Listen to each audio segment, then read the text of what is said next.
రోజుకొక మంచి మాటలో ఈరోజు మరొక జీవిత సత్యం. అంతా రుణానుబంధమే. అది ఎలాంటిదో ఈరోజు తెలుసుకుందాం. మన జీవితంలో ఎవరు ఎప్పుడు ఎక్కడ ఎందుకు కలుస్తారో మనకే తెలియని ఒక చిత్రమైన విషయం. అయితే మనం తెలుసుకోవాల్సిన విషయం ఏమిటంటే దీని వెనుక ఉండి నడిపించేవాడు ఆ నటన సూత్రధారి అయినటువంటి ఆ సర్వేశ్వరుడనేది చాలామందికి తెలియనటువంటి విషయం. మనం మన కళ్ళ ముందే జరుగుతున్నటువంటి ఎన్నో సంఘటనలు చూస్తున్నాం. ఒకరికొకరికి సంబంధం లేని వ్యక్తులను మన జీవితంలో బంధం, సంబంధం, స్నేహం, ప్రేమ వంటి పేర్లతో ఆ భగవంతుడు ఇంకో మనిషిని మనతో కలుపుతూ ఉంటాడు. ఆ సృష్టికర్త మనుషులను బంధాలు, స్నేహాలనే పేరుతో కలుపుతూ అదే బంధాలను తిరిగి కాలగర్భంలో కలిపేది కూడా మరి ఆయనే. మన జీవితంలో ఒక వస్తువు కానీ, ఒక మనిషి కానీ, ఒక జంతువు కానీ వాటితో మనకు పూర్వజన్మ రుణబంధం ఉంటేనే తప్ప ఏవి కూడా మనకు దరిచేరు. పూర్వజన్మలో చేసుకున్నటువంటి కర్మలను బట్టి, రుణాన్ని బట్టి ఈ జన్మలో భార్య కానీ, భర్త కానీ వివాహ బంధంతో ఏకమవుతారు.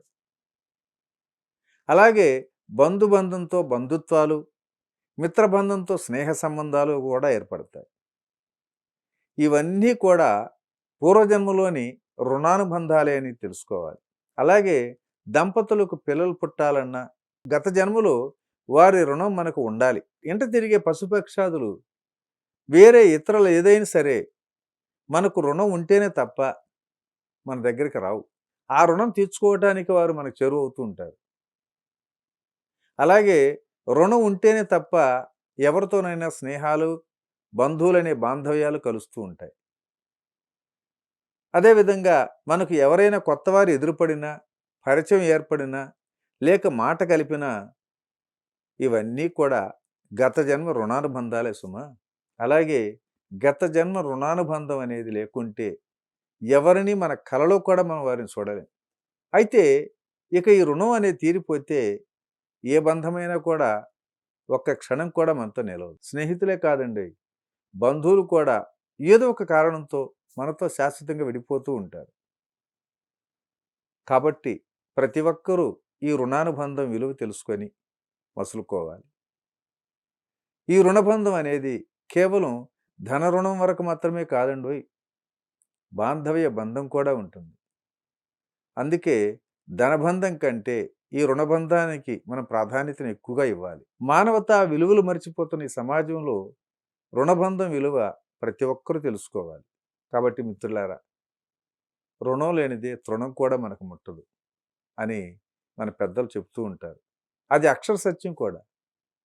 ఎందుకంటే ఆ రుణం లేనిదే మనం ఎంత ప్రయత్నించినా కూడా ఏది కూడా మనతో కలిసి రాదు. అలాగే మీ జీవితంలో ఏ బంధం కూడా నిలవదు. కాబట్టి మీ నుండి ఏ బంధమైనా తెగిపోయినా, లేదా ఎవరైనా మిమ్మల్ని వదిలేసి వెళ్ళిపోయినా ఆ విరహ భావన వలన మీకు బాధ కలగవచ్చు. ఒకవేళ మీకు అలా బాధ కలిగినా మీరు మాత్రం బాధపడకండి. ఎందుకంటే ఇప్పుడు మీకు సత్యం బోధపడింది కదా. అంతేకాదు, అలా జరిగినందుకు ఎదుటివారిని నిందించకండి. మన జీవితంలో ఆ బంధం కొనసాగేది అంతవరకైన సత్యాన్ని అర్థం చేసుకోవాలి. అప్పుడు మనకు ఎవ్వరిపైనా ఎప్పటికీ ఎటువంటి కోపం కూడా రాదు. వాళ్ళు మన నుండి విడిపోయి మనకు దూరంగా ఉన్నా సరే ఒకప్పుడు వారు మనవాళ్లే కదా, అది ఒకప్పుడు మనం కోరుకున్న బంధమేగా అనుకుంటూ వాళ్ళకు కూడా మంచి జరగాలని కోరుకుందాం. వాళ్ళ సంతోషాన్ని కూడా కోరుకుందాం. అలాగే మనము సుఖంగా ఉందాం, ఎదుటివారిని కూడా సుఖంగా జీవించుదాం. బంధాలను కల్పించేది, కాలగర్భంలో కలిపేసేది మరి ఆ సర్వేశ్వరుడే అనేది మాత్రం గుర్తించుకొని జీవిద్దాం. అప్పుడు మన జీవితంలో ఎప్పుడు కూడా బాధపడే అవకాశమే రాదండి.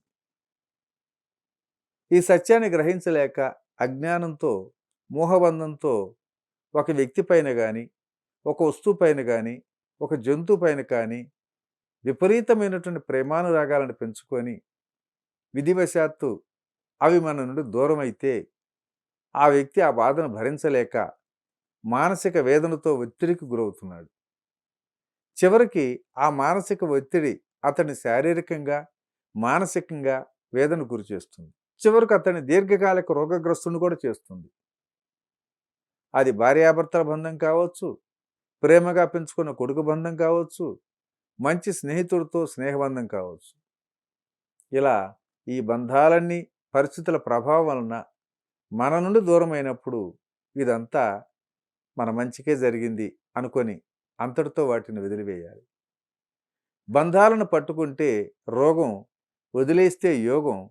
ఇది అందరూ తెలుసుకోవాల్సిన సత్యం కూడా. కాబట్టి మిత్రులారా, మన జీవితంలో ఏది జరిగినా అంతా నా మంచికే జరిగిందనే భావనతో జీవించుదాం. దీనినే పాజిటివ్ థింకింగ్ అని కూడా అంటారు. మరి ఇలాంటి పాజిటివ్ థింకింగ్తో జీవించే వారికి ఎలాంటి శారీరక మానసిక జబ్బులు రానే రావు. ఈ సత్యాన్ని మనం ఎప్పుడూ గుర్తుంచుకుందాం. మరి ఈరోజు ఈ మంచి మాటను ఎంతవరకు ముగించుకుందాం. రేపటి రోజుని మరొక జీవిత సత్యం ద్వారా కలుసుకుందాం. Thank you. ఇట్లా మీ రామిరెడ్డి, మానస సరోవరం.